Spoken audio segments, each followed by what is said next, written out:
श्री कृष्ण कहते हैं, चुप रहने से बड़ा कोई जवाब नहीं और माफ कर देने से बड़ी कोई सजा नहीं। किसी का अच्छा ना कर सको तो बुरा भी मत करना।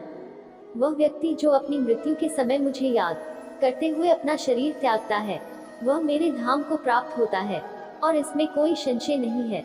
न तो यह शरीर तुम्हारा है और न ही तुम इस शरीर के मालिक हो। यह शरीर 5 तत्वों से बना है, आग, जल, वायु, पृथ्वी और आकाश। एक दिन यह शरीर इन्हीं 5 तत्वों में विलीन हो जाएगा। मनुष्य अपने विचारों से ऊंचाइयों में भी हो सकता है और खुद को गिरा भी सकता है, क्योंकि हर व्यक्ति खुद का मित्र भी होता है और शत्रु भी। जो मनुष्य अपने कर्मफल प्रति निश्चिंत है और जो अपने कर्तव्य का पालन करता है, वही असली योगी है। जिस प्रकार मनुष्य पुराने कपड़ों को त्याग कर नए कपड़े धारण करता है, उसी प्रकार आत्मा पुराने तथा व्यर्थ के शरीरों को त्याग कर नया भौतिक शरीर धारण करता है।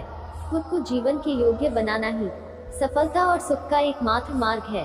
जैसे समुद्र के पार जाने के लिए नाव ही एकमात्र साधन है, वैसे ही स्वर्ग में जाने के लिए सत्य ही एकमात्र सिद्धि है, कुछ और नहीं। मनुष्य जिस रूप में ईश्वर को याद करता है, ईश्वर भी उसे उसी रूप में दर्शन देते हैं। निराश ना होना, कमजोर तेरा वक्त है, तू नहीं। अकेले रहना तुम्हें यह भी सिखाता है कि वास्तव में तुम्हारे पास स्वयं के अलावा और कुछ भी नहीं। तुम इस धरती पर मेहमान हो, मालिक नहीं। इसलिए अहंकार छोड़ दो। जिस प्रकार सूर्य उगते ही अंधकार मिट जाता है, उसी प्रकार सही ज्ञान की प्राप्ति से अज्ञान का अंत हो जाता है।